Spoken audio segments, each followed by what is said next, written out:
Beer with Buffy is a retro analytical love roast of Buffy the Vampire Slayer. If you'd like to support our show financially, you can find us on patreon.com/beerwithbuffy. Don't forget to review us on iTunes if you like what you hear. I was told you were coming. The big bad is back. This time... I'm working on getting the clearance to come into the initiative. I've been thinking about the world. I don't like vampires. Take a stand and say the night. It's fucking fantastic. I love that sound. The ice cream bar is this one.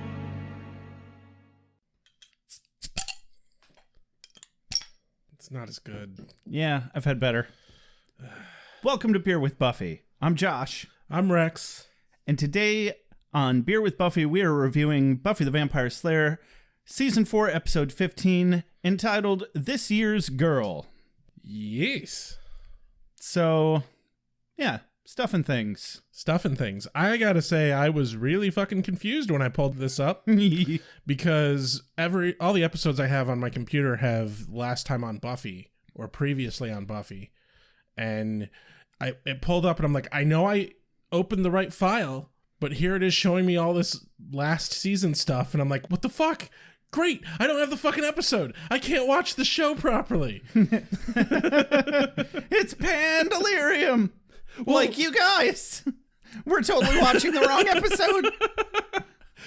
Man, we haven't pulled that one out in a while. I forgot about that joke. How did I forget about that's our most long-standing bullshit joke on this fucking show. Anyway, so last episode, I made a shout out to Mr. Geraint Thatcher of the Twitterverse, every Buffy Pod's biggest fan, because I've noticed he's not monogamous just to us. Oh. He loves all the Buffy Pods, and that's okay. You know, I find most of our fans love all the Buffy Pods. Yeah, the other Buffy Pods need love too. We can share. We can all share. We're a polyamorous Buffy Pod. But anyway, so I thought it was funny. I asked him to start keeping track of how many times somebody calls the Scooby Gang, and I didn't get any response about that, but I was linked to a video tutorial on how to pronounce Geraint. I didn't know it was a video tutorial. So I'm purposefully not pronouncing it properly. I'm having too much fun saying Geraint. But first of all, I learned two things from this video. Geraint the boss of me. Yeah, we'll call that 3.5. One, I'm not fucking it up nearly as bad as people who are actually from Europe. So I've got that going for me. And B, I learned from this video that your name is pronounced Egg Pint. Because what? It was a terrible tutorial, sir, Mr. Egg Pint. Since at no point did he directly state that you pronounce this name thusly, followed thusly by pronunciation. That's how my brain works. But he did say it casually a couple of times, and I suppose I was supposed to contextually pick up that it's pronounced Geraint. Geraint. Yeah, not Gerarg, Geraint. So it's a hard G, and instead of ain't, it's ain't. Which is Geraint. Which is very British. Yeah, that's... Yeah, Geraint. You know, just imagine that you're making fun of somebody from the other side of the pond and Geraint instead of Geraint. It sounds very much like Grant. Yeah, but apparently it is Welsh for old man, which is neat. My name's Latin for king. My name is King. My first name, I forget what Josh means. It's a biblical name. Other than to joke with somebody about something, which is perfect. I also enjoy joking. Speaking of joking. Oh, there was another thing I wanted to talk about. Oh, God damn it. So Rex gave me a clock as a gift a few months ago, and there's a small story behind this. So I have this clock that I bought in college. It was with loan money, but I'm still very attached to this clock. You tend to be very attached to your things, honestly. Just a handful of very important things, and this clock is one of them because I've hated having to move back into my mom's house as many times as I've had to. I've been stuck there the whole time we've been doing this podcast, and at one point, my mom went into my room probably to vacuum or something because she does that. And I had specifically told her, no, you can't have this clock. This is my clock. Yep. I don't need a reason to say no. I'm saying no, and you should respect that. She kind of grumbled and walked away. And then a couple months later, my clock showed up in the fucking living room. And I just went ahead and seethed about it for a few months. Somewhere around 6 months before I said, I'm fucking taking my fucking clock back. And I put it back in my room. And I didn't even hang it up on the wall. I just stuck it in the corner. And my mom came home, and the first fucking thing she noticed was that her clock was gone. Joshua, you stole my clock! You mean my clock? Well, you weren't even using it, Joshua. It doesn't matter if I was using it or not. Mom, it's my fucking clock. And what I can never tell her is that I dubbed this clock my sanity clock long ago. Years and years, I've called this clock my sanity clock because my mom insists on always setting all of the clocks in the house 10 minutes fast because she's perpetually late. My brother did that shit. Fuck, I can't deal with it. I try to get every fucking clock in my entire living space as perfectly in sync as possible. Absolutely. I want Back to the Future level syncing of clocks. Ditto. But every clock in the house is somewhere between 7 to 15 minutes fast. God. And it drives me fucking bonkers. Yeah, that would drive me mad. So I had this clock in my room that I always knew was set to the right fucking time. It was my sanity clock. And she stole my fucking sanity clock, Rex. Right. And that's why Rex bought me, and I hated that it ticked, but it was still my sanity clock. So he bought me a non-ticking clock, which is amazing.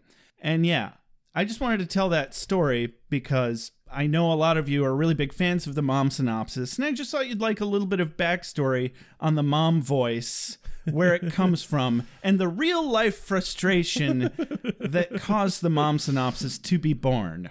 Yeah. And if you're listening to this, Mom, because I know that you know about this podcast now, and it's very possible that she could hear this someday, if you ever find 2 clocks hidden on an obscured part of the wall in my bedroom because you're vacuuming or whatever. And one that is not working. First of all, pay no heed to all of the used condom wrappers.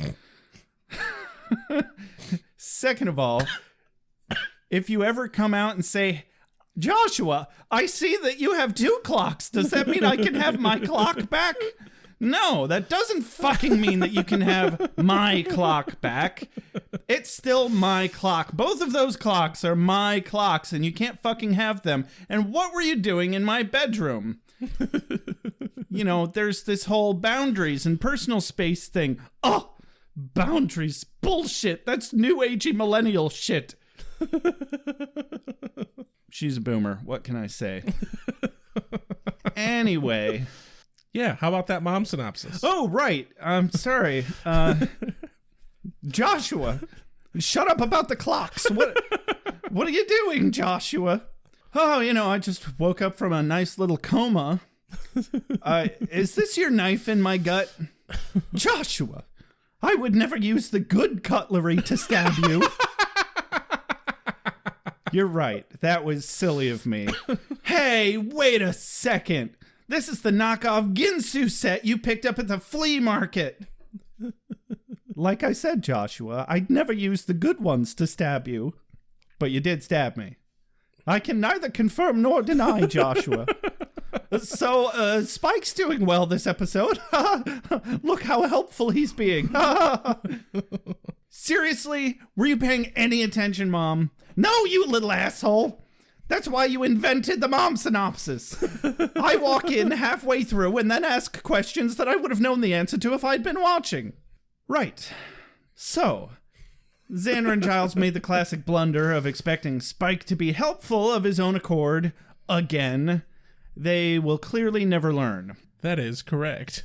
But, cutting back to the beginning of this episode, Buffy's basically planning on making this big bust out for Riley to get him out of the military hospital because she just can't stop thinking about him.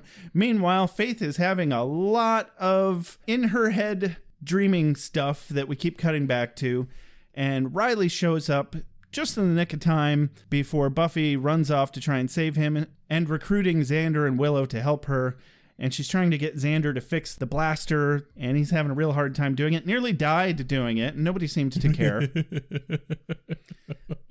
And then it's not too long before Faith wakes up, beats the shit out of some poor woman, steals her clothes, and she is on the loose at large. One of the nurses is apparently working for the council, and she alerts them, and they send 3 goons in a helicopter who come over, and they find Giles, but I'm saying things out of order now.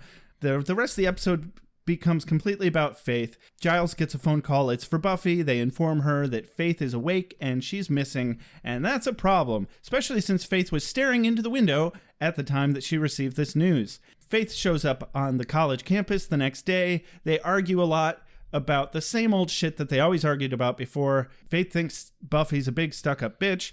Buffy thinks Faith is psychotic, and they fight. Faith runs away, and then Faith goes for Buffy's mom, and that does not work out well for her. Meanwhile, they're all still worried about Adam because he is also still at large and just as much of a psychopath. We get a big climactic ending. Buffy fights Faith and saves her mom, but due to a gift that Faith received from the mayor through an old friend of his, whom she also murdered, she appears to have been able to swap souls with Buffy and is now in control of Buffy's body as of the end of the episode. Dun dun dun, to be continued. Ladies, gentlemen, spiny-headed looking creatures. Soon as the sun goes down, soon as the sun goes down, Vampire competition is a beautiful thing. foods here. So yeah, like you said, we cold open to... I thought it was Buffy dreaming, but no, I was wrong. It's Faith that's dreaming. Oh my, no. Very much Faith. With a little bit of foreshadowing, Josh. Did you catch the foreshadowing? I did catch the foreshadowing. It's almost like it's foreshadowing that was foreshadowed for us by a fan of ours on Facebook. I know, I'm kind of mad that that was foreshadowed to us. Right? Stop ruining things for us. Like, you know where we're at in the episodes. We're trying to keep these things a surprise for us. Yeah. Alrighty. It helps us savor the moment of rewatching. Yeah, this is all about nostalgia, guys. We're not trying to be encyclopedic. Nor, honestly, are we trying, under any circumstances, to be well-behaved. Absolutely not. At this point, they're working on the sheets. Buffy's like, ooh, it smells like summer or something. Faith's like, I wouldn't know. But at some point, she's like, hey, glad to help. Little sis coming, lots to do. Yeah, and... That's a loaded statement right there. Right, obviously foreshadowing Dawn, which kind of surprised me. I've watched the series multiple times and I never fucking remember that they foreshadowed Dawn half a season before. I absolutely never caught it the first time around, but you've seen it a lot more than I have. And just because it's always jarring when you start the next season and Dawn's there, you're like, what? Wait, what? Weird. And, what? You know, I'm that's confused. That's on purpose. Right. But yeah, this is showcasing that they obviously fucking plan a lot more of this shit way further in advance than we realized. Right. It absolutely is that. So my question for you is, do you think this was foreshadowing for foreshadowing's sake, just to look like, hey, look how much we plan ahead? Because sure, they had this idea and decided to run with it at least a half a season ahead of time. Alternatively, do you think there's some sort of canonical reason, whether it's just a fan theory or something that could reasonably be squeezed into or even looked up? Because you know we don't do research here Yeah, exactly. at Beer with Buffy. But I'm wondering, is there some sort of explanation that this telepathic dream sequence between Buffy and Faith that would explain why either of them would have this information this far in advance that is going to happen? Because I don't remember what the explanation was for Dawn existing at all. There is a history of the Slayers having prophetic dreams. Okay. So maybe this is just sort of that. Good call. It also makes me wonder, like, what is going on with Faith that allows her to tap into this one piece of information? I don't know. It's interesting. And I kind of do want to know if there's some sort of fan theory out there as to why Faith knows something of Dawn's coming, but no one else does. Yeah. So now that we've gotten there, fans, feel free to ruin all that kind of nonsense for us without actually ruining anything that's still yet to come, if you could. Exactly. So anyway, they're working on these sheets. They're fixing up this bed. Buffy's like, ooh, these sheets smell nice. Faith starts bleeding on them, and she's like, hey, stop stabbing me. And cut to Faith's hospital bed. And I expected her to startle and come to right there, but she didn't. No. And then we cut to the opening sequence. Then we go to Xander's place where Xander is trying to fix the blaster. And why in the fuck is Xander trying to fix the blaster? And why in the fuck is Willow not? They're still trying to pretend that they're relying on Xander's former soldier knowledge from that one damn Halloween episode. They've done it 3 episodes in a row now, and I'm like, guys, just stop. Just give it up. Give it up. Just give it up. It's gone. Yeah, it's gone. And so he nearly electrocutes himself later in the scene. Well, I got a quote from Xander here. Willow's like, how about we just start pushing random buttons? And he says, it's called a blaster, Will. A word that tends to discourage experimentation. Now, if it were called an orgasminator, I'd be the first to try your basic button press approach. Me too, Xander. Yeah. Yeah. Now, Isn't there a movie? What is it called? It's like, it's made by Trey Parker and Matt Stone. It's like the Orgasma Ray or something. Orgasma, I think is what it's called. But it's a dude who gets a gun that gives people orgasms. I never saw that, but I remember seeing the cover of it. Yeah.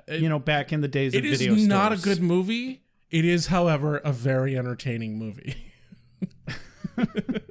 I bet it is. Well, those guys are fucking hilarious. South Park's great for a reason.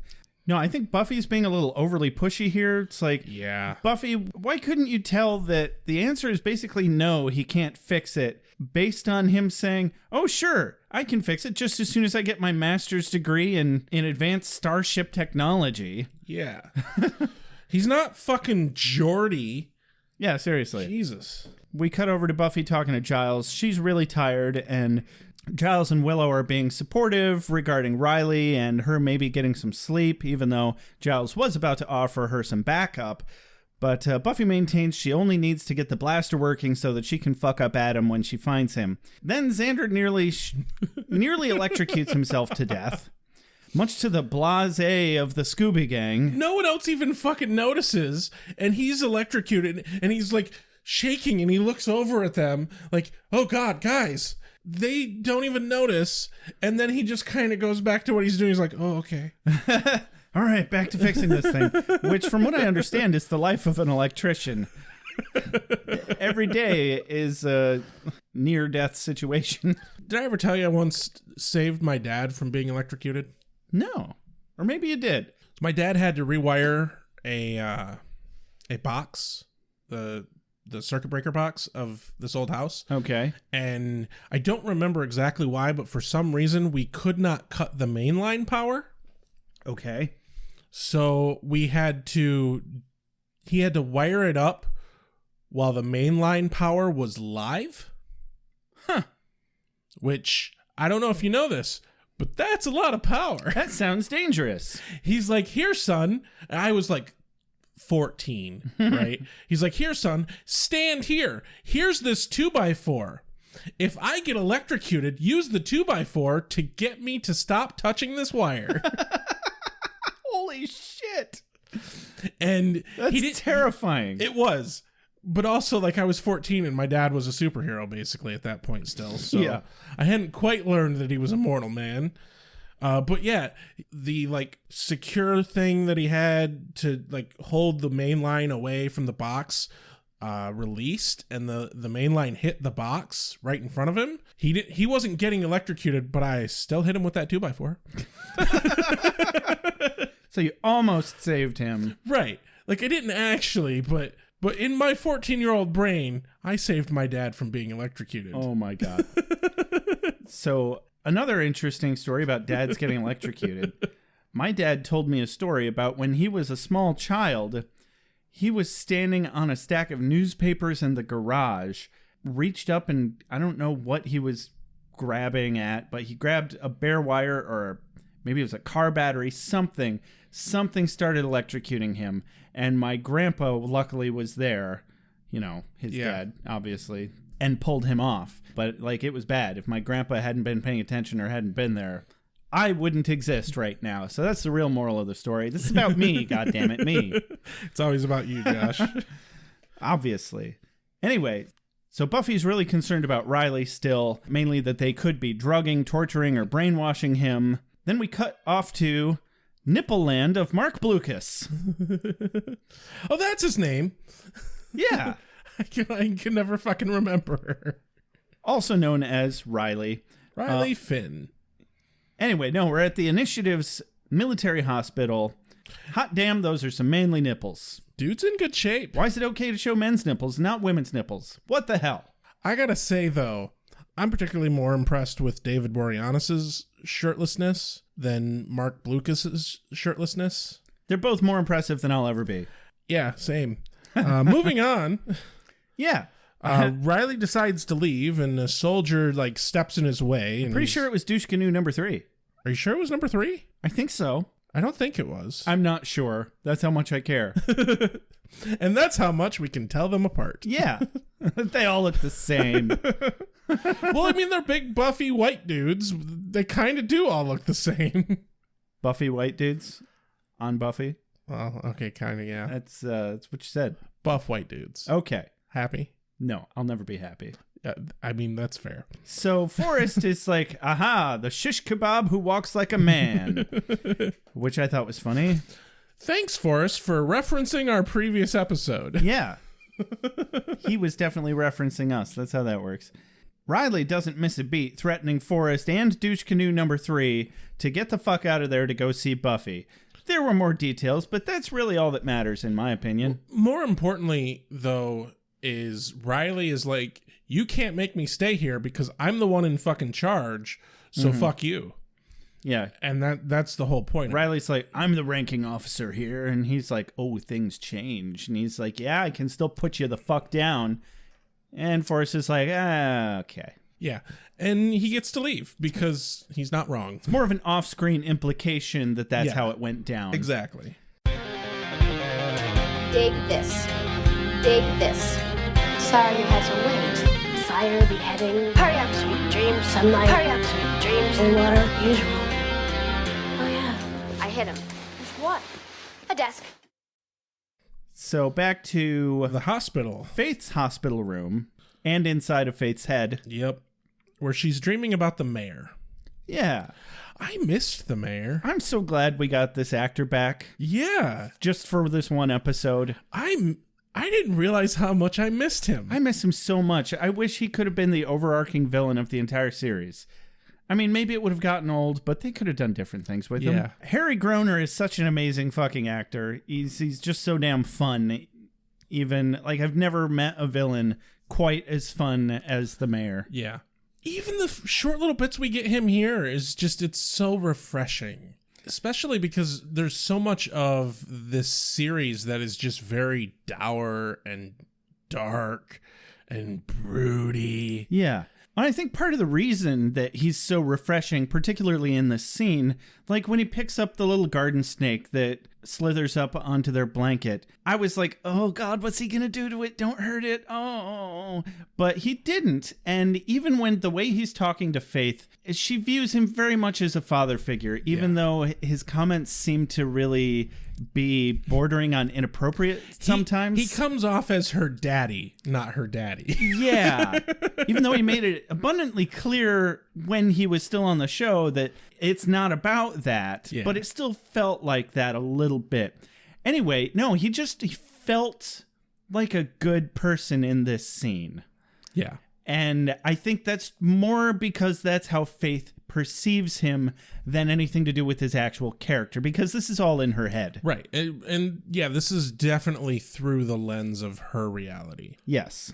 And they do that very subtly, and it's impressive writing for them to portray it that way. Absolutely. And it's also a testament to his performance. Yeah. Because we see him actually as the mayor in a video later in this episode, but we'll get to that later. But basically the juxtaposition is such that you can see the difference between her headcanon of the mayor and actual the mayor. Right. Then, of course, in the dream, Buffy shows up and kills him again. Slits his goddamn throat and starts going for Faith, and she's terrified and crawling away. Yep. Cut back to the woods at night. Yep. Patrol time as Buffy, Willow, and Xander are patrolling, and they find a victim of Adam. A still smoking, charred Fjarl demon. I could tell it was a Fjarl demon because it had those curly horns. Oh. Yeah. It was flayed. At least it looked to me like a Fjarl demon. Don't quote me. Yeah, it was flayed, strung up between some trees, and cut open like a dissected frog in a science class. Flayed and charred is not a bad way to serve some meat, but Right? it's a bit gruesome. Yeah. It was surprisingly gruesome for fucking TV. Right? I was a little bit shocked. It's obvious that it's not real, but it was more gruesome than I would have expected. Right? Yeah, it didn't look like Adam was supposedly coming back for it either. It looked like he'd learned his lesson that he wanted to learn from seeing the inside of this body, and he moved on. And so we cut over to Xander's completely normal, not losery at all, or used for any nefarious or questionable sexual acts whatsoever basement, because we don't kink shame here on Beer with Buffy. Yes. Where the Scoobs believe it was Adam's doing because he was studying biology, supposedly. That's their theory anyway. Yeah. It's not bunnies. We don't have Anya here Right. this episode. It's not even, yeah, she's not even here this episode. She's not even in, is she in the opening credits yet? I didn't notice. No, she is not. Ugh. Anyway, Buffy vows that they will stop Adam even though the initiative cannot. Had a quote here. Xander says, question, will hiding in a cabin with stockpiled chocolate goods be any part of this plan? Buffy's like, no. Xander sits down next to Willow and he's like, told you. So we know what Willow's thinking about. Yeah. Chocolate. And you know what? Yeah. Right? Like, let's do that plan. If you're going to be hiding from demons and crazy government operations, chocolate. If you think about it, though, for a moment, Adam's the least of the problem. What did the mayor want? The mayor wanted to fucking rule the world as a reborn demon. Right? What did the master want? To rule the world. Yep. When Angel was bad, Angelus was trying to destroy the world. Yeah. Which we could never even figure out why he would want to do that. Yeah. Even Spike was like, oh shit, no, I like the world. We need the world. Yeah. It's got Manchester United. Somebody called us out on not knowing what Manchester United is. Okay, it's a football team. Or is soccer, or is it like rugby? It is a football team. American football or European football? European football. So it's soccer. Yes. Great. Did you know that Manchester United has a player who's very famous named Joshua King? No, I did not know that. Well, they do, because I accidentally searched my name on Twitter, and somebody was like, fucking Joshua King, he's fucking it up again. And I'm like, what did I do? What did I do this One time? job, Josh. Ah, damn One it. job. Only I can prevent forest fires, I know. Apparently, also, I'm supposed to win soccer games. You guys have way too big of expectations for me. All right? Damn. Anyway, Buffy concocts an elaborate plan to jailbreak Riley, who then shows up right behind her in Xander's not sex dungeon at all. And Xander half-jokingly inquires that if whether or not they put a chip in Riley's head. It's kind of funny. Watch the episode. Yeah. Riley's like, hey, guys, I know I was kind of fucked up last episode. And they're like, yeah, we know. But we like you. Yeah, Willow's like, yeah, forget it. Tell you what, you two crazy kids take down an unstoppable killer cyborg demon hybrid thingy and we'll call it even. Yeah. Riley's like, taking down Adam is going to be tough. There's no way to predict what he'll throw at us. You're here. Whatever comes, we can handle. Just had to get a little bit of that dramatic reading in, huh? Yeah, I gotta have something, man. Cut to Faith's head. Yes. More Faith dreaming. The sequence here of her dream right before she wakes up is really well done. Great cinematography. They got the fucking dollies out. They got the fucking cranes out. Oh, right. They went all out with this. Yeah, this is some horror movie shit right here. Yeah. It's Like, this poor girl. This actually really makes me sympathetic for Faith, because this is how she views Buffy. Yeah. She's slowly stalking her with this dead-eyed look on her face, while Faith is running as frantically and as fast as she can, but she just can't get the fuck away from her, like a fucking horror film, like Halloween. That's always been the scariest thing about slow zombies and Michael Myers, is they're slow, but you can't shake them. There is an argument for fast zombies being scary, but they're jump scary. Yeah. Slow zombies are terrifying. Mm-hmm. Zombies are supposed to be an allegory for the impossible to elude death of us all. The impending doom of living. Yeah. No, slow zombies all the way. That's the number one thing I hate about the fucking zombie trend, is it's always fast zombies. Right? Yeah. Which it has its own place, absolutely, but it's just not the same. I want to see a slow zombie game. One exists. What is it? It's really good, but it's multiplayer. Ugh. I know. It was popular at the same time as Zombie Panic. I can't remember the name of it right now. No More Room in Hell. Oh, it's actually it's a really good video game take on slow zombies. You might be able to play it single player. I'll check it out later.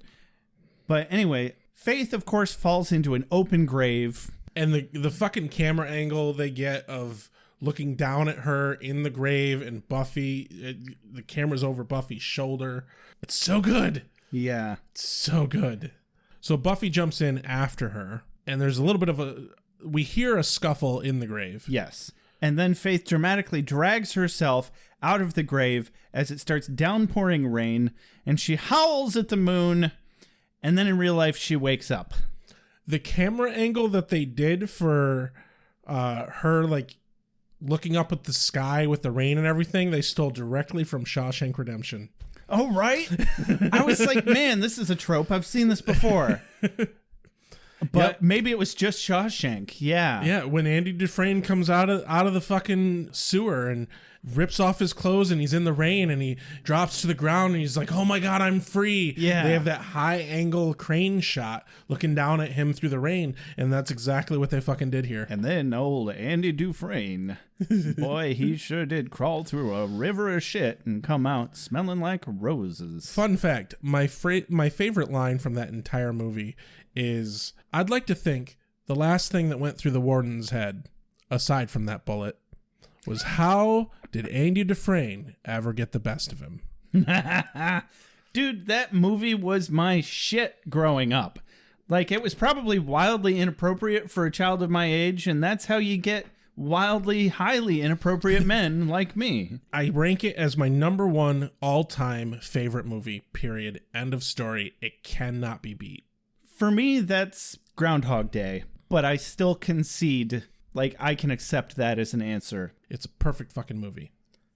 Couldn't agree more. But anyway, we digress. On to Buffy. And so she crawls out of her grave. Wow, think you can take me? Thanks, B. Fancy free. Thanks, B. Fancy. Thanks, B. Fancy free. Thanks, B. Thanks, B. Fancy free. Thanks, B. Fancy. Thanks, B. Fancy free. Thanks, B. Because you and I are gonna have fun, you know. Cut back to Faith's hospital room. Which, holy shit, this fucking hospital looks like it belongs in a zombie film. It does. Like, what grimy shit-ass skeleton crew hospital were they keeping her in? It looks more like an abandoned mental asylum than a hospital. It really does. Or a warehouse storage facility that had some converted spaces in it for offices and patient rooms. Hey guys, we have too many comatose people. Let's just rent out this warehouse over here. Right? It reminded me of that sketchy ass shit in Kill Bill where like they've got like 6 or 8 comatose patients in one room. Yeah. And this one dude's pimping them out. Yeah. Moving on from that thought. Yeah. So Faith staggers her kind of lost ass out into the hallway, And there happens to be a girl there. If she had just been crawling on her hands and knees with her hair in front of her face, it would have looked like The Ring. Right. That's how bad she looks right now. So she runs into this girl who happens to know about Sunnydale High. Something tells me nobody in Sunnydale doesn't know about Sunnydale High. Okay, fair. But yeah, this is where she learns that the mayor is dead and that it's at least a year or more.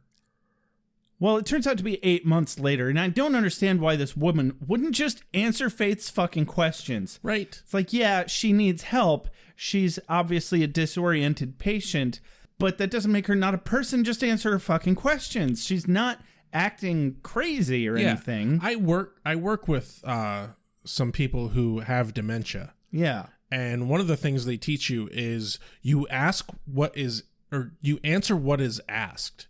And you just be forward, and that is comforting. You don't give them all nicey nice answers, and you don't fucking belittle them with kindness. Yeah.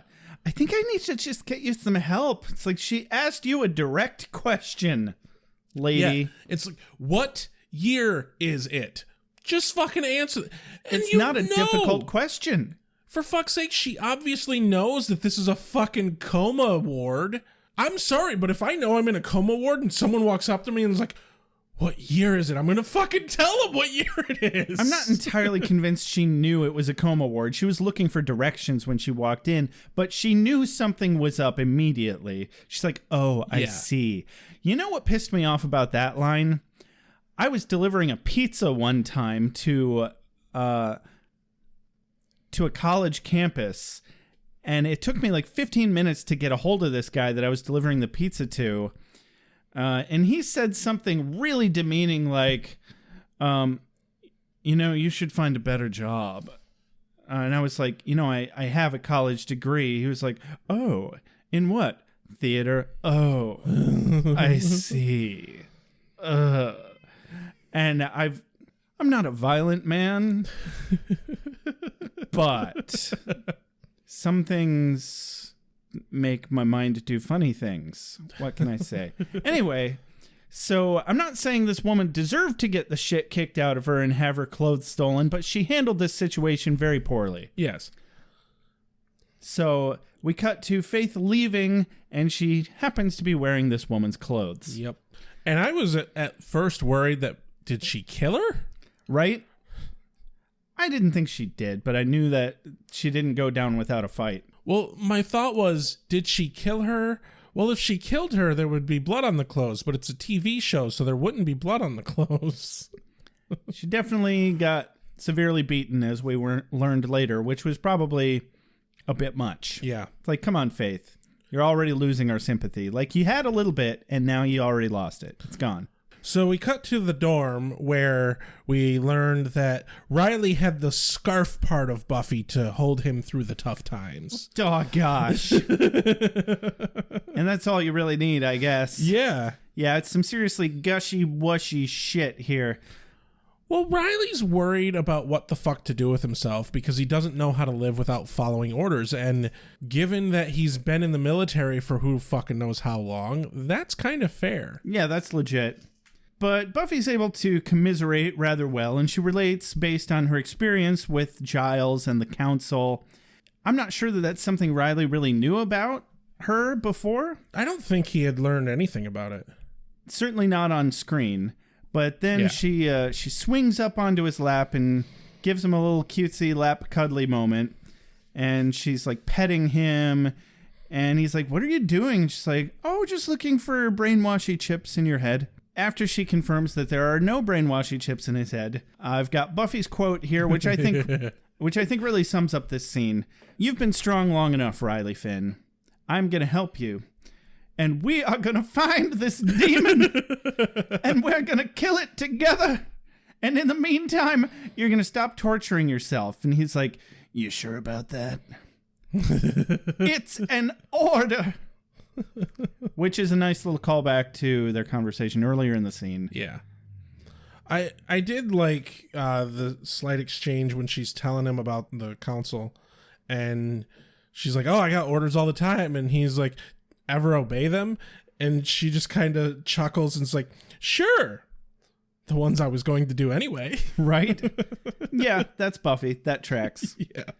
Cut back to the hospital. Faith's hospital, anyway. Yeah. So we got 2 hospitals in this show, but luckily we never go back to Riley's hospital. Which the police dude here is in shock and awe that this obviously slumlord of a rundown hospital couldn't possibly kept track of a fucking comatose woman who was, they had been told she was never going to wake up. Obviously, this girl was completely incapacitated and probably had no health insurance. The mayor who was financially supporting her is dead. No more support there. And also, regardless of all of that, Mr. FBI douchebag, this is not the hospital's job. This is your job. Yep. If you needed that girl so bad, you should have posted somebody guarding her. It kind of begs the question, though. I wouldn't be surprised if she had been in the hospital under Jane Doe. They don't know who the fuck she is. Right. We don't know if she has an official rap sheet or anything of like getting in trouble with the cops. I have no idea. Yeah, I mean, it's possible the mayor could have given her maybe a fake identity, or just because they would have grilled him absolutely for information about her, because he took a huge interest in her at the hospital. So I doubt she was there as a Jane Doe, but she was probably under some fake identity. And given that a message from him gets to her later, that means that he obviously set something up for after he was dead to watch her and keep track of her. Well, and that calls into question, who the fuck does this nurse work for, who picks up the phone in a moment? Because the doctor and the FBI agent get called away because some other nurse dude finds this poor woman that got beaten up and her clothes stolen. And she's like, it's happened. Send the team. Yeah. It's like, so does she work for the council? Did she work for the mayor? Is she some sort of double agent? I thought at first that she worked for the mayor, but it turns out she doesn't. I was thinking the council, at least when the helicopters show up later, but we'll get to that later. So we cut to the Sunnydale High exterior, where Faith is staring bewilderedly at the rubble of Sunnydale High School that they should really get demolished already. Yeah. I kind of want to know what they used to do this. Like, obviously, it's probably the same fucking image that we got the last time. Like, I want to see the set sort of thing. Like, did they build a large fucking ruin? Seems unlikely. But how did they just have a ruined school available? VFX, dude.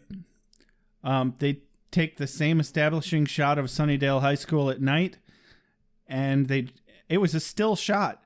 I'm positive it's just a fucking painting or some shit. Or a 3D model that they superimposed. Yeah.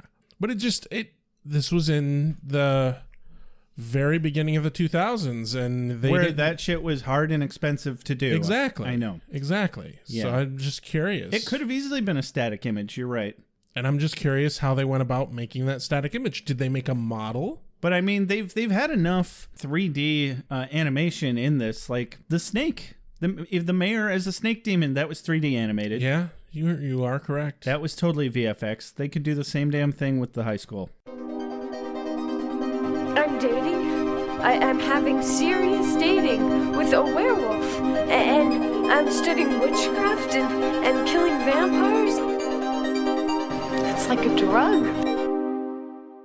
So yeah, she goes from the school to wandering around Sunnydale, kind of lost. I was almost really expecting her to run into somebody that knew her. Yeah. But she didn't. She ends up going to Giles's place. And yeah, this is all really just kind of setting the mood of the scene where Faith is very disoriented and just feeling weird. She's walking down this bustling street of happy people doing things with their family. I thought most notably there was this really giddy middle-aged dude being pulled by his young daughter across the street, and he was like skipping, and he had this dumb look on his face. I was like, overshooting there, buddy. Anyway, regardless of that, yeah, she shows up at Giles's house. How she knows where Giles lives, I'm not sure. She'd been to Giles's house. Had she? Yeah. Okay. I mean, she spent a good fucking year with the group before she went evil. Okay. Did he move at some point? No. He's always been here? Yeah.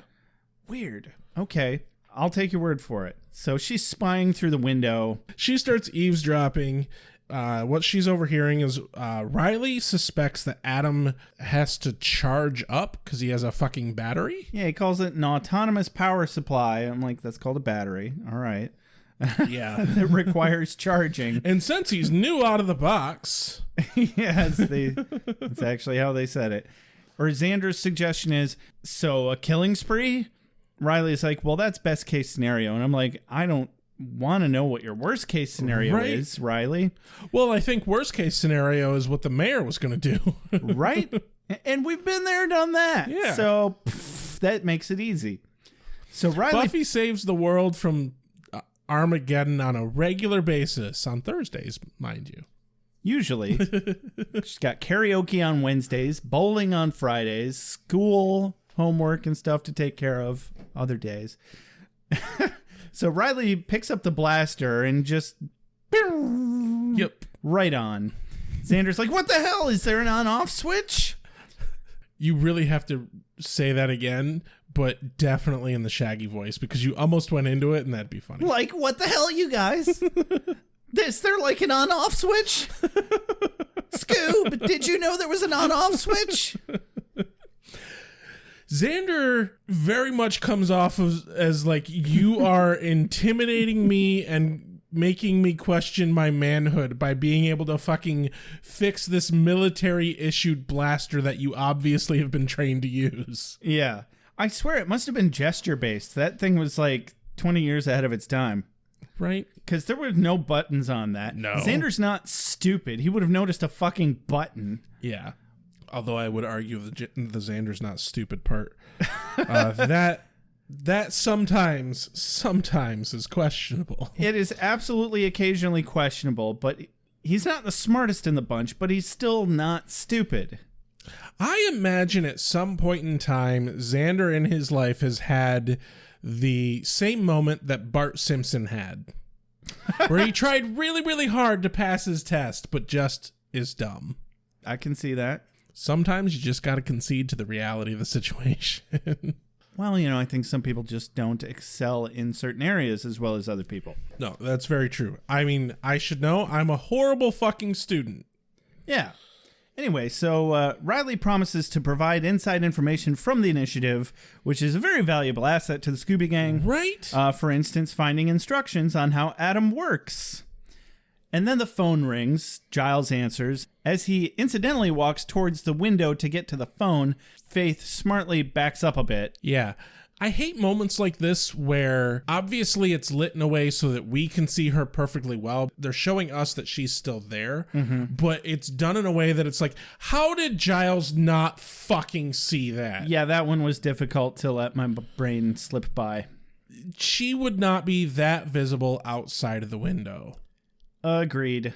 And so the phone is for Buffy. Yeah. And oh no, Faith's awake and at large wearing clothes. What are we going to do? It might be more dangerous if she wasn't wearing clothes. Well, all you'd have to do is look for all of the car accidents. Yeah.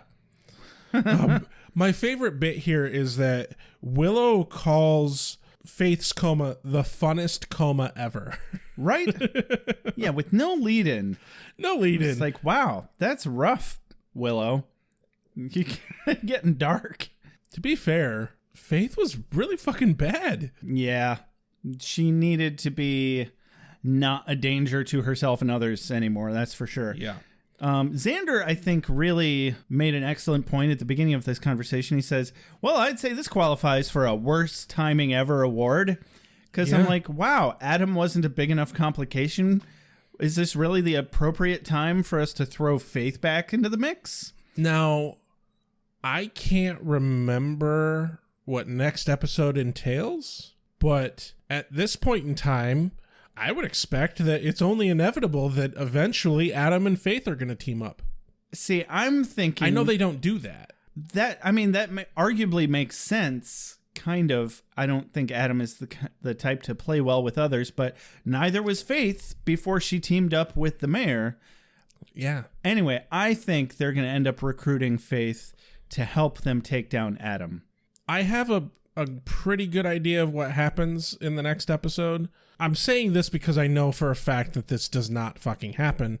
I just think it would have been really fucking interesting for Faith to end up going to Adam and being like, I think she could have successfully talked to him and convinced him to keep her alive, purely for information. Interesting. I think that is an angle that would have been fantastic. He's very logic-based. Exactly. And I think I would have liked the play of turning Faith from maniacal psycho killer that she is to more of a mastermind kind of character.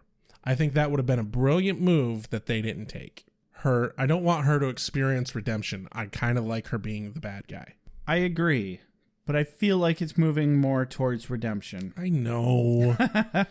But I don't remember at all what happened, so it's going to be a surprise. Right.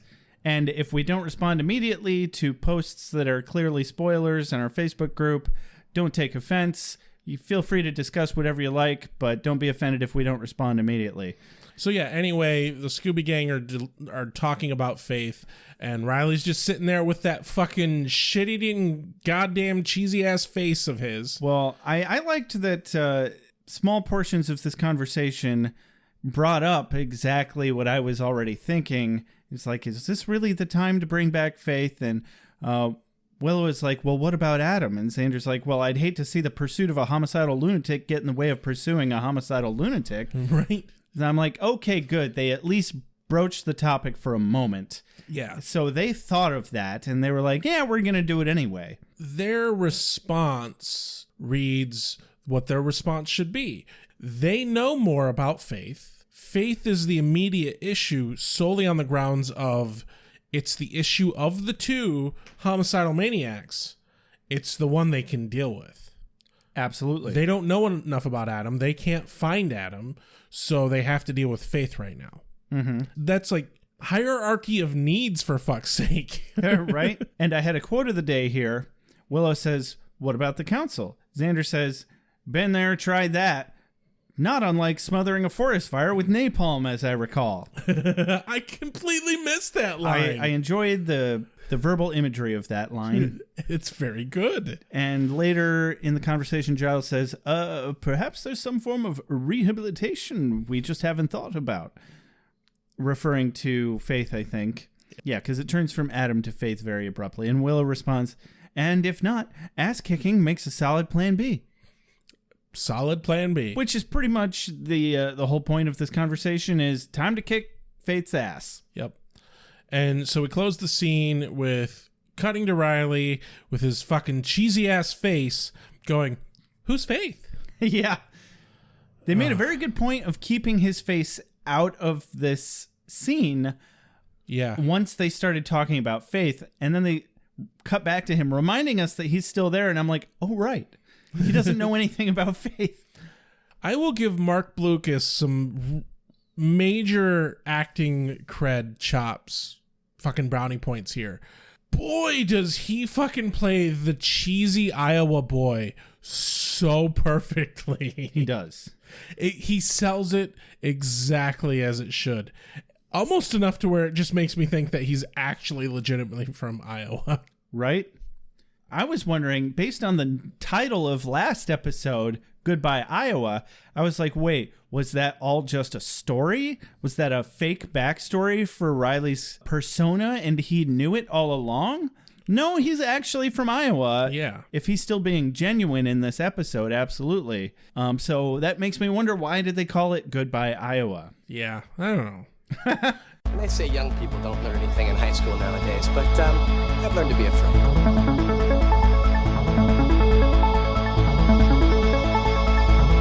So what was the story about that alligator? Next day on campus, Uh-huh. Buffy is telling Willow about telling Riley about Faith. Yeah, exactly. Like, I get why they do these sorts of things, but it feels ham-handed to me. But it kind of expedites the process, I feel like. And so basically, she's like, well, I kept it on a need-to-know basis.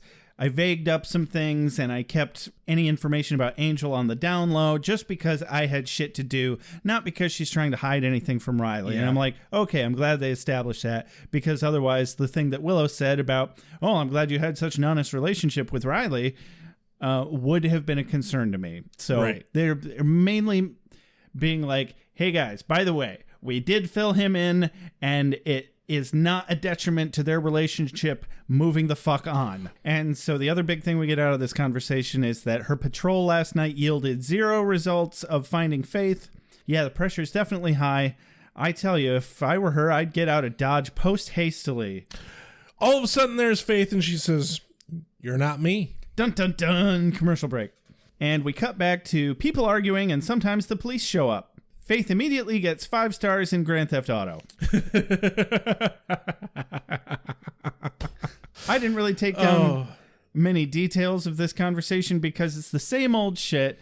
Yeah, it's... Oh, Buffy, you're so stuck up. Oh, Faith, you're so broken. There's no fucking conversations that can happen at this juncture between Buffy and Faith that we haven't heard for an entire fucking season worth. Right. But my favorite part is Willow is like inching her way to get behind Faith to hit her with her backpack. Right. And let me tell you, college student means that backpack is full of fucking books and a dangerous fucking weapon. But no, obviously Faith is too fucking good for that. She's still on point with her Slayer skills, absolutely, which I was kind of wondering. I was like, you did just come out of a coma. Right. Like, your muscles very much... Her bounce back has got to be fantastic, though. Yeah, but, I mean, even as... And that's the only thing holding her up at this point, because your muscles atrophy when you're in a coma that long. So Buffy tries to reason with Faith. Faith goes on a diatribe about Buffy forgetting about Angel, the guy she tried to kill Faith over. And then the cops show up. Faith runs and knocks the cops over and escapes over a wall. Buffy runs to the wall, and it's like, Faith's obviously just hiding behind the fucking wall. My favorite part, though, is after they start fighting, Willow hits Faith with the backpack. Right, yeah. And then Buffy grabs her and reels her back into the fight before she's able to take a hit on Willow. Yeah. So that worked out. It's excellent. I loved it. But yeah, Faith gets away. Cut back to campus inside, where Willow and Tara are doing some reconnaissance about Faith. And I feel like this was more about filling in Tara on the Faith situation. I think it was more about informing us, the viewer, just how into the information circle Tara has become. That as well. Because Tara still has not actually fucking met any of the Scooby Gang. Oh, you're right. But she knows all about them, and Willow is divulging a lot of fucking information about the Scooby Gang. Heavy amounts of trust. It's showing us specifically the level of intimacy between these two characters. It runs deep. Very. Very, very deep. But my favorite part, I have two lines from this. As they're talking about scoping out campus, trying to find Faith, Tara looks to Willow and says, "So recon until nightfall?" Willow replies with, "Then the ritual hiding begins." Yeah, with chocolate. With chocolate. It was implied. Yes. The other part that I really like, Willow specifically says to Tara, "You'll be safe with me." I don't know if you were paying attention to Tara's face at all when Willow said that. I'm always paying attention to Tara's face. I can't look away. It's so awkward and yet pretty at the same time. Yeah, that's called good acting, I think. It's weird. When Willow says that to Tara, it really shows Amber Benson's acting chops, because the expression on her face is just giddy. The feeling of, she expertly portrays outwardly, visually, how Tara feels so giddy about this person that she's obviously in love with, saying, "I'll protect you." Mm-hmm. It's very subtle, but it's there, and it's excellent acting. I particularly enjoyed the moment where she's like, I'm not really good at the... It's just this horrible punching motion, and Willow's like, swimming? Yeah, it looks like dog paddling with fists. Like, if you were trying to punch anybody with the way she was doing the fist swinging, you would hurt your wrists. Yeah. A lot. A lot. And you wouldn't hurt them at all. Like, it's hurting my wrists just making the motion right now. It's really bad. Oh, my God. Willow says, don't worry, we're sure to spot Faith first. She's like this cleavagey slut bomb walking around going, oh, check me out. I'm wicked cool. I'm 5x5. Which Oh, my God, yes. Tara's response is 5x5. 5 what by 5 what? See, that's the thing. No one knows. I didn't write that down, and I regretted not writing that down. I really appreciated that part for 2 reasons. I'll get the heavy part out of the way first. I feel like Willow uses the word slut more in this TV show than... I don't think I've ever heard anybody else in this TV show use the word. She only uses it in reference mainly to Faith and maybe Cordelia once. Yeah. Like, and it kind of makes me go, Willow's not quite as woke as she should be. Yeah. In the writing of this episode. And if I could change one thing about the series, I'd prefer that she never used the damn word once. Yeah. Because what does that even mean? I am part of an extremely fucking progressive... If he does say so himself. And he does. It doesn't even apply in this context, really. All right. I'm part of an extremely progressive, let's say, social community, and there is an understanding in this community about what ethical sluts are. Yeah. But Willow is not using this term that way. No. It's just shaming somebody who enjoys sexual attention. And I mean, if you want to call him a histrionic, fine. But don't use the word slut that way. Yeah. It's not cool. Not cool. The other thing I liked about this was that they're calling out that 5x5 thing. We don't know what the fuck it means. We get through context that it means good. Oh, it was so good. And just Willow's body language is like, see? I don't even know. No one even knows what it means. Yeah. So that was a fun moment. Obvious that she has deliberated what the fuck does that mean quite a bit over the last year. Right? Yeah, it definitely implies that there's a lot of behind-the-scenes discussion about that. So we cut to the next scene, which is outside on a street at nighttime. Where Xander is not doing a very good job of hiding the fucking blaster under his trench coat. Among other things. And he won't shut up because he thinks he had some sort of effect on Faith. Oh, God. Giles is very dismissive, rightfully so. Yeah. And yeah, that fucking We have a taser. history. No, you don't, Xander. You don't have a history. You were there. You're nothing but a currently breathing, living dildo for her purposes. Right? And is that a taser sticking out of your trench coat? Or are you just happy to see me? Or are you just happy to see Spike? Huh? It's been a while since Spike has been in the basement. You know, it has. That's why Anya's gone. That's why it's no longer it is a not losery at all basement where any nefarious sexual acts are happening. Yeah.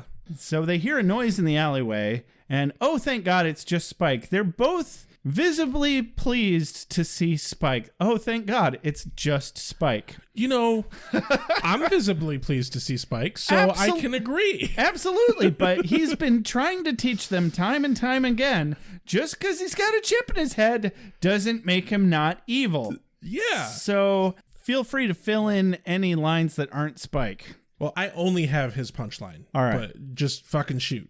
Well, they explain to Spike the Faith situation. He's like, oh, all right, tell you what I'll do then. Head out, find this girl, tell her exactly where all of you are, and then watch as she kills you. And their faces are just fucking priceless. Like, why would you do that, Spike?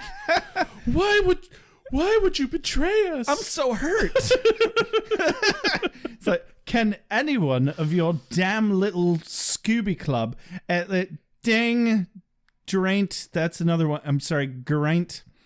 Scooby Club, at least try to remember that I hate you all. Just because I can't do the damage myself doesn't stop me from aiming a loose cannon your way. And here I thought the evening would be dull. And then Xander's like, you don't even know who she is. And obviously Xander's already given him all the information he needs to find her. Oh, dark hair, this tall, name of Faith, criminally insane. I like this girl already.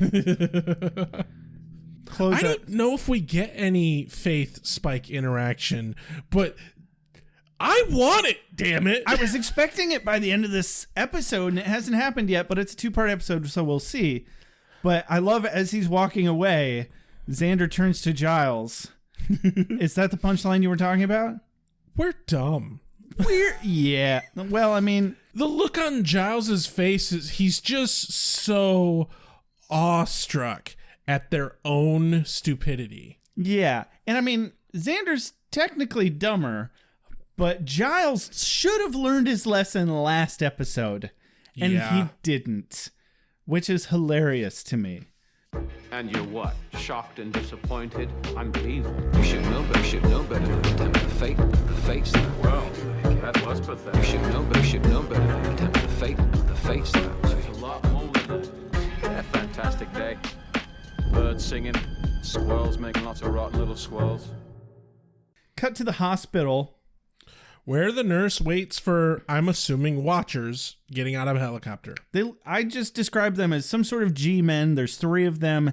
They're holding briefcases, and they arrive by helicopter at the hospital. They look very British, they're watchers.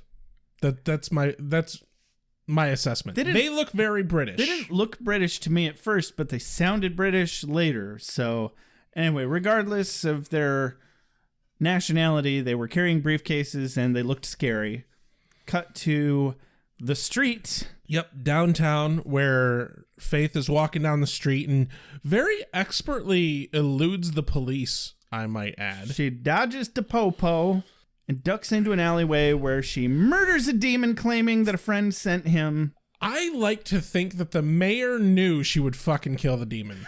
Right? Because there's no way the mayor thought for a second that she wouldn't kill it. She's like, I don't like you. I'm going to give you a job. Let's see how this pans out, shall we? Oh, yeah. That's good headcanon. Yes. I like that. So, yeah, she immediately kills the demon, grabs the package that he had, and runs away just as the cops come by. By the way, with their spotlight, completely miss the fucking dead body on the alley floor. Right?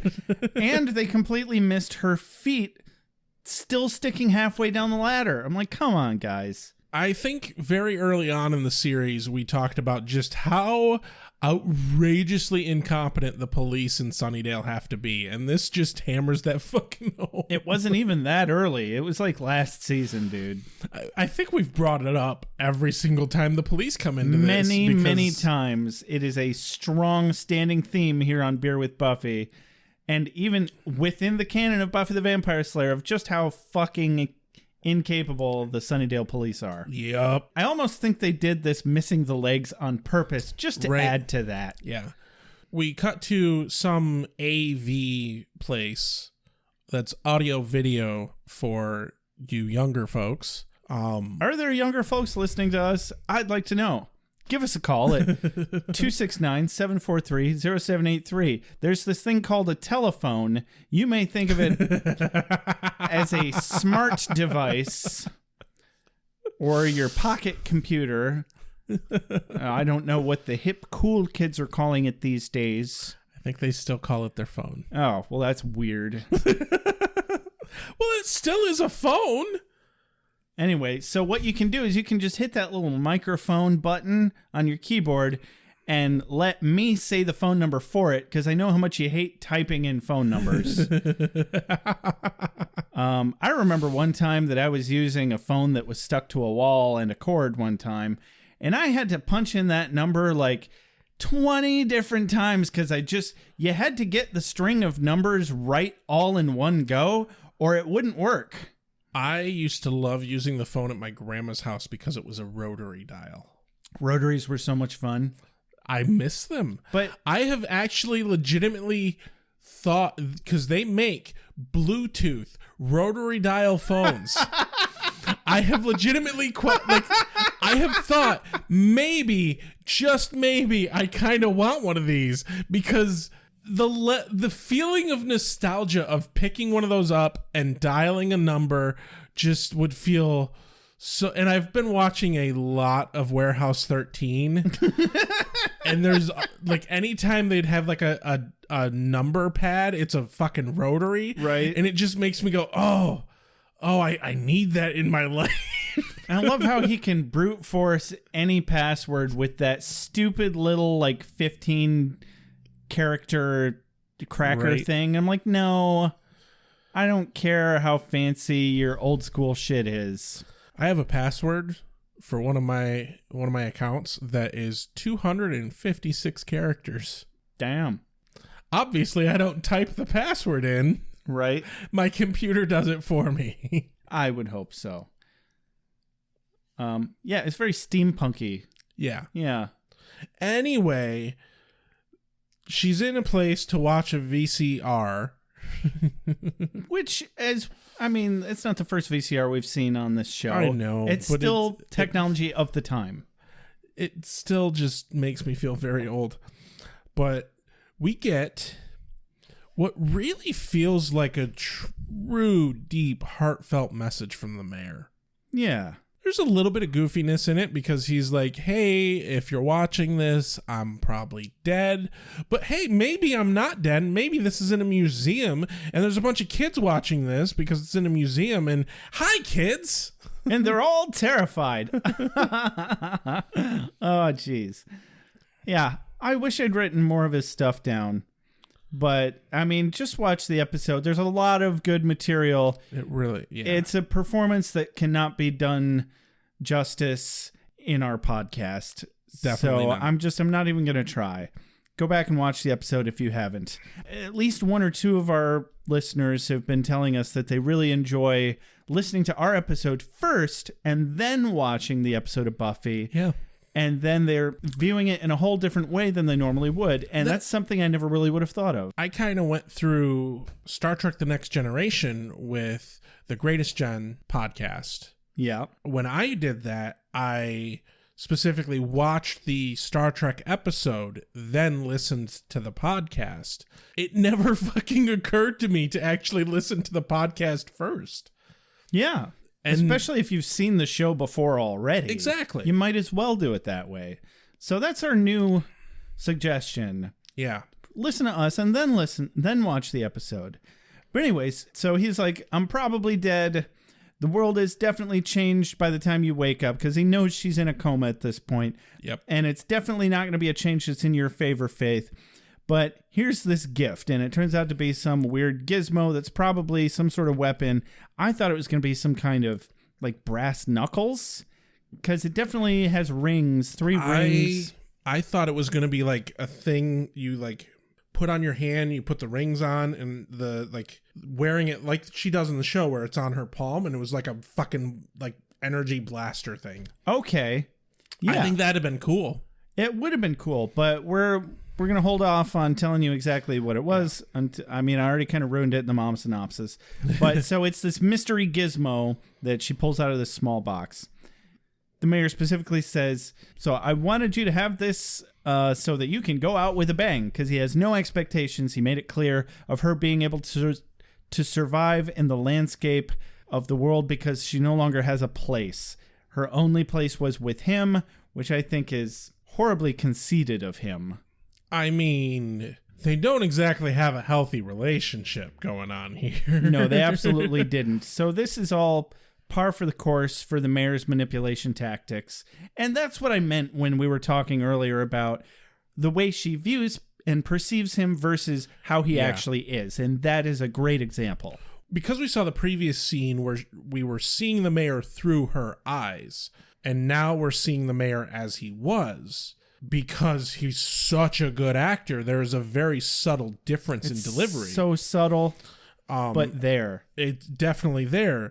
But Eliza Dushku is also a really fucking good actor and is able to portray viewing this information from the mayor in a light that we can see how she is seeing the mayor it fucking gives me goosebumps. She falls for all of his shit, hook, line, and sinker. Yeah. It's understandable how and why she does. And I think that is a good argument why she deserves a redemption storyline. Because she's a victim. Kinda, yeah. She's okay, actually a victim. She is, because she's a damaged person, and he took advantage of that. Well, the simple truth is even though she is the Slayer, even though she does have all this, quote, power, she feels in her daily life completely, utterly powerless. And he gives her that feeling of power. There you go. He solidifies the image of her. She feels lost. She feels completely out of place. And in him, she is able to see herself through his eyes and sees something that she cannot see otherwise. I buy that.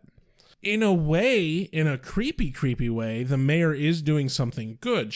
He is stabilizing this person who needs it, but his motives behind why he is doing it are all horrible and evil. Yeah. Nobody is just one thing. Yeah, he's evil, but I think he did legitimately care about Faith also. Yeah, in definitely. in his own fucked up way. Buffy, you made some bad choices. You just might have to live with some consequences. This isn't over. If I have to, I'll go all the way to the mayor. So we cut to Riley's room. He's having a little difficulty understanding the gravity of this situation with Faith. Buffy points out that he can't fight right now because he's injured, because he's trying to be like, well, I'm here for you, Buffy. You know, except in that way. She throws a ball and he's like, just catching the ball. He can barely even do that. So Buffy's like, Riley, this isn't a joke. There's a criminally insane woman out there with superpowers who thinks that I'm responsible for ruining her life. Which is absolutely Faith's perception of the situation. Exactly. And I think that is the quintessential moment of this scene that sums up and makes things stick in Riley's head why this is a real problem. Yeah. More importantly, like, Riley, think of how badly you can't kick Buffy's ass when she's holding back. Yeah. Think of how badly you couldn't kick Buffy's ass if she wanted to fucking murder you. That's what it would be like fighting Faith. You're fucking dead. That's the end of the story. The only reason that no one else in the fucking Scooby Gang is dead is because Faith can't fucking stop herself from trying to torment them. Yeah. She fancies herself this genius and she keeps getting caught in the middle of her hard air quotes genius plans, like is about to happen. You know, a season ago she was trying to steal Angel from Buffy, but she just didn't have the chops. No. And it's aggravating, and I get that, but still, you know, stop being a horrible person. So then immediately, of course, we cut back to Buffy's house. Not Buffy's dorm, mind you, Buffy's house where we see Joyce. And we Joyce's house. Yeah. It's really just Joyce's house. I mean, it's still Buffy's house. She gets her mail there. Okay. But holy shit, we haven't seen Joyce all fucking season. Yeah, it's been a minute. So Faith... Hi, Joyce. Yeah, how are you doing? Faith wastes zero time in knocking Joyce the fuck out. And I can't imagine why. I can't imagine why Joyce has an aneurysm and dies less than a year from now, huh?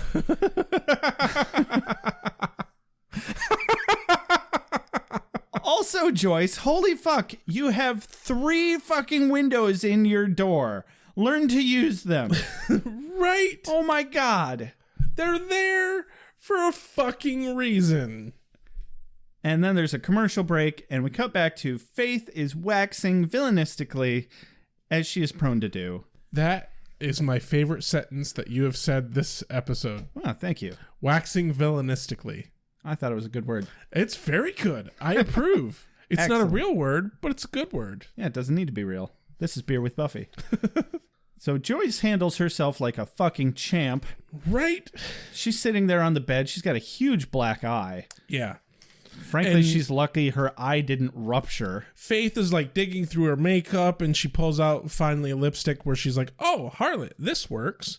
And she puts it on. She turns around. They named a lipstick color Harlot. Yeah. No, I don't think have had as many girlfriends as I've had that were into makeup. No, I absolutely have not. I have had most of the women that I have dated were very into makeup. I don't know why this is a trend, but they are. Interesting. And the names that she rattles off for lipstick is like par for the course. That's par for the course of what fucking lipstick names are. Yeah, I guess I should really take their word for it that they know what they're talking about, because I know jack shit about makeup. But yeah, Faith turns around and says, how do I look to Joyce? And Joyce just psychotic. Yeah. Good deadpan there, Joyce. It really was. Joyce, God, like a champ, like I said. So Faith tries to play this, I'm going to get into your head and make you feel abandoned by Buffy and in general. Joyce is like, were you planning to slit my throat anytime soon? Which is amazing. Just, oh my God, bored now. Faith is trying to be all like, oh, look at all these letters that Buffy sent you. She obviously hasn't been home for a while. You must feel completely alone, and she's just going to leave you here abandoned, like she forgets about everybody. Her actual line is, sooner or later, you're going to have to face it. She was over us a long time ago, Joyce, too busy climbing onto her new boy toy to give a single thought to the people that matter. I mean, you're her mother, and she just leaves you here to die. Methinks that she's projecting a bit. What? Faith never does that. Right. Because of this exact moment, Buffy crashes through the window and... Oh, yeah! Oh, yeah! Buy Kool-Aid, everybody. They're not sponsoring us at all, but they should. They should. And she tackles Faith. And she's like, hi, Mom. Hi, honey.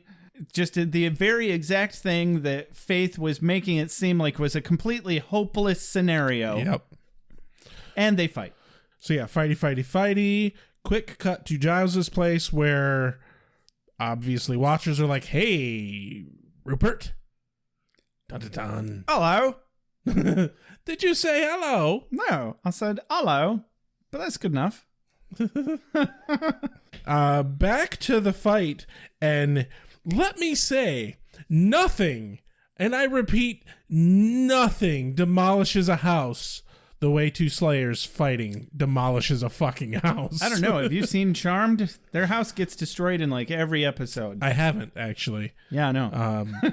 I have no desire to.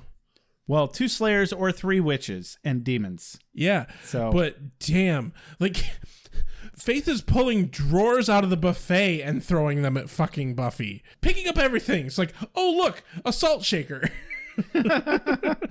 And she just dumps out a big drawer of silverware and starts going at her with a butter knife or something? It looked like kind of like a cake knife or something. Okay. But very specifically, she's like stabbing at her overhand like this. Yeah. Obviously, the listeners can't see my hand motion, but it's a very like serial killer. Yeah. I'ma stab you in a way that reads well on camera, and but it's like, wouldn't actually work well in a real fight. She knows how to fight. What the fuck are you doing, Mr. Choreographer? Hey, that's the whole point of stage combat, is making it look good, not be realistic. Kind of. It needs to be a little bit more realistic than that, It's though. the eternal struggle. What are you going to do? But yeah, the police are obviously coming because Joyce did the smart thing and called the fucking police. She absolutely did. And then Faith is running into the living room and closes the door, and Buffy just crashes through the window of this room divider door, and it was just a great moment. Faith takes this moment that she wins herself like 3 seconds to put on the little ring do-jobby gizmo that the mayor gave her. She really quick grabs Buffy's hand as she's punching at her, and some weird flashy thing happens. And I'm like, ooh, what the fuck's happening? Is she stealing her powers? I don't know. Right?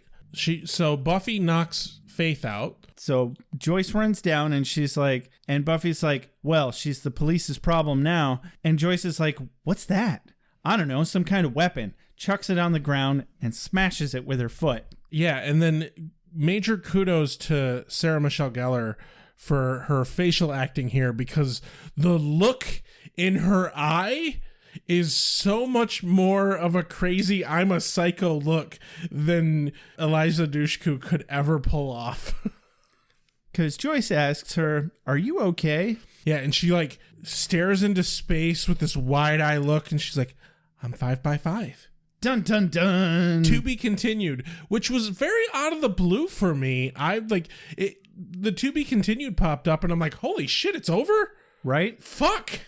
I was watching the timestamp very closely, but I was like, "Oh shit, they done gone swap souls." That's problematic at best. Yeah. Gur-arg. Fucking arg. Yes, it's terribly simple. The good guys are always stalwart and true. The bad guys are easily distinguished by their pointy horns or black hats. We always defeat them and save the day. No one ever dies, and everybody lives happily ever after. Liar. What's your quote of the day? All right, my quote of the day, Rex. I'm going to have to give it to Joyce. Were you planning to slit my throat anytime soon? Delivery as well. Like, not just quote, but also excellent delivery. Absolutely. You know, we give a lot of fucking quotes to Xander and Willow and Giles and Spike and maybe Riley at some point. I don't think we've given any to Riley, but who fucking cares? Buffy, everybody, all the main characters. Yeah. Joyce has been on the show a long fucking time, and at the very least, because Kristen Sutherland has been on this show a long fucking time, as many issues as I've had with the character, because obviously I have mommy issues, but regardless of all of that, Kristen Sutherland deserves her damn props as an actress on this show. She came in for this episode and fucking brought her A game, for fuck's sake. Yeah, and she always does. Yeah, exactly. She really always does. And damn, she really had a pair, like Faith said in the episode. So this one goes out to you. Yeah. How do I look? Psychotic. Yeah, I loved that. That's my honorable mention, by the way. Okay. But my actual quote of the day, I'm giving to Spike. Okay. Can't any one of your damned little Scooby Club at least try to remember that I hate you all? Absolutely. That was a great one. The whole scene with Spike was gold. Yeah, but that encapsulates it. It encapsulates it and wraps it in a little blanket and it snuggles up to it. And it's just so good. So how'd you feel about this episode, Rex? I fucking loved it, actually. Yeah. I like any episode that when the end credits hit, I'm like, holy shit, that's over? Because it had me the whole fucking time. Yeah. It's really hard with watching the episodes in the fashion that we do for this podcast to truly get pulled into the episode, because I'm having to pause it and take notes and everything. But when an episode is so good that it pulls me in despite the fact that I'm pausing it and taking notes, that's impressive. Yeah. And this episode unquestionably did it. And let me tell you, there are no throwdowns that are as satisfying as two Slayers going at it. Absolutely. You know, I think this was a great episode as well. We needed something to get our minds off of having lost Professor Walsh. Yep. And having to acclimate to Adam, which, as you could tell last episode, we were not 100% enthused by that. Nope. And we still have a third of the season left. And what better to take our minds off of that instead of, you know, they could have easily done some bullshit Monster of the Week episode and just ignored the main plot line. But they were like, fuck it. Faith is still in a coma. Let's bring her back. Exactly. And she's a tried and true character, and it made sense. She's a Slayer. She's not going to be in the fucking coma forever. A year tops. And it was about 8 months. No, it gave everybody a perfect reason to get our mind out of the slump that we'd gotten into, and it was very fun. One of the things that this episode really made me realize is they haven't done very much Monster of the Week stuff this season. Or when they have done Monster of the Week stuff, it hasn't been any sort, like it's still always completely tied to the main arc. I think that's one of the best things about the show is I feel like the more the show progresses, the less they need to rely on that crutch Exactly. of Monster of the Week. And they're able to just write this big, long, contiguous, arcing theme of the drama and the storylines and the character growth. Exactly. And this is one of those moments where they truly were like, hey, let's pull from previous shit. Let's add a weight to this episode that we built up an entire season with. Yeah. Hey, let's actually capitalize on some of those loose ends. Expertly, beautifully done. I love that it's a 2-part episode. I'm actually really, really happy it's a to be continued. I was very happy that it didn't wrap up so quickly at the end, because they've done that a little too much really quickly in the last 5 minutes. Like, oh, look, there's the wrap up. We're done. Moving on. And it's like, no, like you could have continued it. Like, stop building things and then tossing them aside. Had a great cliffhanger ending. Exactly. We obviously know exactly what the next episode is going to be spent doing, and that doesn't bother me at all. No, not even a little bit. So this has been Beer with Buffy. As always, you can find us on Facebook. You can find us on Twitter at Beer with Buffy. Review us on iTunes. That's the number one way that you can help our podcast. If you'd like to support us financially, go to patreon.beerwithbuffy.com. Donate, buy us a beer, that sort of thing. If you'd like to wear something that says Beer with Buffy on it, or carry around a mug, or put a sticker on your laptop, go to store.beerwithbuffy.com. You can leave us a voicemail or a text message at 269-743-0783. You can also send us an email at beerwithbuffy@gmail.com. As always, thank you very much to Benjamin Alexander and Reggie Page for our transition and opening and closing music. And hey, if you like making music and you like Buffy, we are in very much need of a new composer for the next season. We have a very limited time to find somebody who's willing to do that music. About 7 episodes now. And so if you're interested at all, contact us on Twitter, Facebook, email, or even voicemail or text message. Any of the multitude of ways that we have for you to contact us. This has been Beer with Buffy. I'm Rex. I'm Josh. Have a good night. Keanu Speed. Reeves be with you. Whoa. Whoa.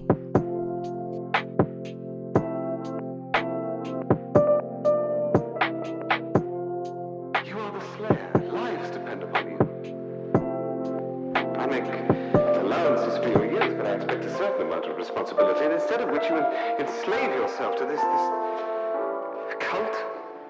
You don't like the color?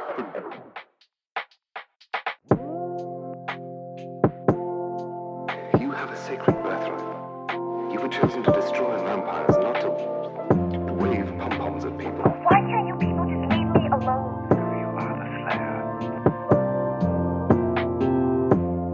Go ahead. Prepare me. I'm a watcher. I haven't the skill. Oh, come on. By appealing to your common sense. Earwolves, incubi, succubi, everything you've ever dreaded was under your bed, but told yourself couldn't be by the light of day. One girl in all the world. Common sense.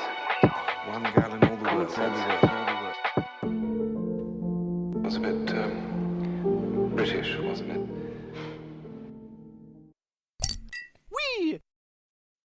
Wait, what have we done? Why are we watching this?